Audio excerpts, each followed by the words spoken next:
back to the blues. Back in lesson 21, we talked about the barred seventh chords. I'll go through that with you again. This is where you have the full bar, and you place the fingers down in that E position, which I showed you how to move that up to create major chord. Just to recap, if we remove the fourth finger from that, the same thing, by the way, applies in E. If I play the E chord and I take away this finger, I have an E seventh, playing the D or seventh note.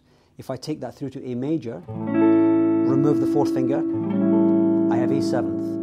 And I showed you how to move these chords around for the 12-bar sequence. The second chord in that sequence was here, and the third one was here, E seventh.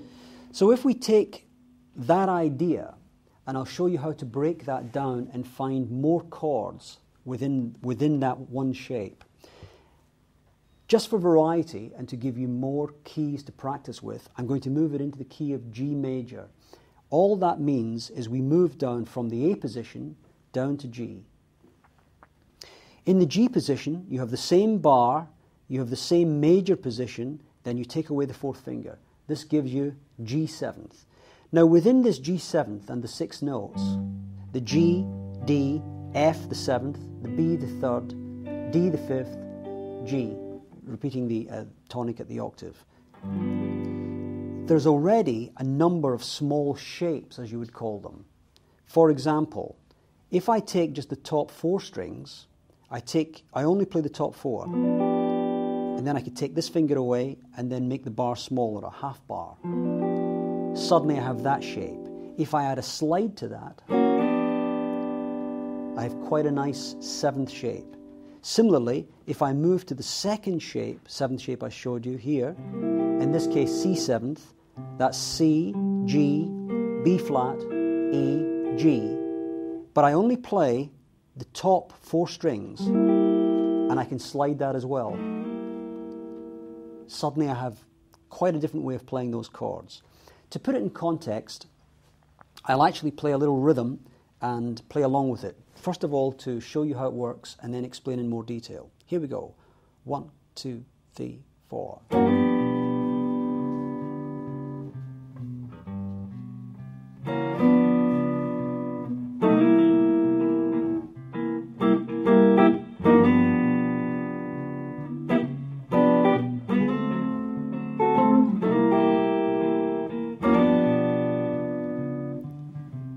Okay, that's a very, very simple way of doing it.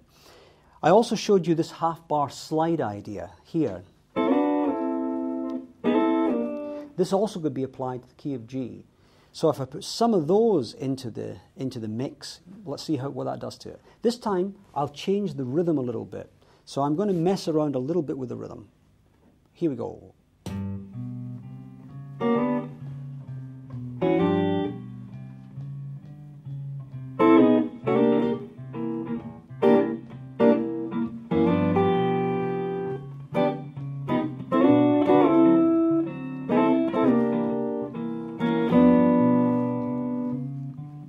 Okay, so this gives you some simple ideas of how you can move the information that I've given you around to create different types of harmony, different types of chord sounds, using the 7th or the smaller version of the 7th, and the same with this one, and also using this slide idea.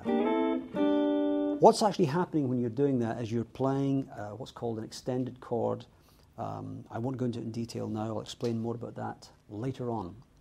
Okay, I'll play out for you by showing you where that can go to.